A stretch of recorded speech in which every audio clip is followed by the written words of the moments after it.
J'ai trouvé une bague dans la poche de son manteau. Ce n'était pas pour moi. Alex et moi, ça faisait 18 mois qu'on était ensemble. Une relation saine, posée, sans drame.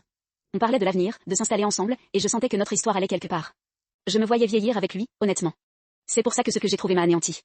Un dimanche après-midi, il était parti courir et j'ai voulu lui préparer une petite surprise, ranger son manteau d'hiver, qu'il laissait toujours traîner sur le canapé. J'ai glissé la main dans la poche intérieure pour vérifier qu'elle était vide avant de le suspendre. Et mes doigts ont touché une petite boîte carrée, dure, recouverte de velours. Une boîte à bagues. J'ai hésité. J'ai retiré ma main. Je me suis dit que ce n'était pas mes affaires, que c'était peut-être une surprise pour moi, que je n'aurais pas dû fouiller. Mais la curiosité était plus forte. J'ai ouvert la boîte, tremblante, le cœur battant. Et à l'intérieur, il y avait une bague. Une bague magnifique, en or, avec une pierre bleue. Pas mon style, d'ailleurs. Je n'ai jamais porté de bleu, et Alex le savait. J'ai lu la gravure à l'intérieur de l'anneau, au cas où. 3 lettres, C-H-L. Ce ne sont pas mes initiales. Les miennes, C-E-M. Je suis restée figée, la bague dans la paume.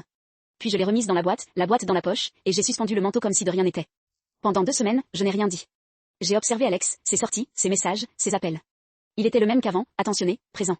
Mais la bague était là, dans sa poche, avec une gravure qui n'était pas la mienne. Un soir, je lui ai demandé, sans préambule, c'est qui c'est H.L. Il a pâli. Pas un petit pâlissement, non. Il est devenu blanc comme un linge, a laissé tomber sa fourchette et a mis plusieurs secondes à articuler une réponse.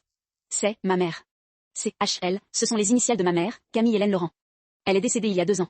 Cette bague, c'était la sienne. Elle me l'a laissée en héritage avec une lettre, en me demandant de la donner à la femme que j'aimerais. Je la garde sur moi, comme un porte-bonheur. Il a ouvert la boîte, sorti la bague et m'a regardé droit dans les yeux. Je t'attendais, toi. Je pensais te la donner le jour où je te demanderais de m'épouser. J'ai pleuré. De soulagement, de honte, de joie. J'avais passé 2 semaines à imaginer le pire, à envisager de le quitter, à planifier ma vengeance, et c'était une histoire de famille. Depuis, la bague est à mon doigt. Il me l'a donnée le mois dernier, au bord de la mer, comme dans un film. Et quand il me demande pourquoi je pleure encore en la regardant, je ne lui dis pas que c'est parce que j'ai failli tout gâcher à cause de mes suppositions. Abonnez-vous pour plus d'histoires.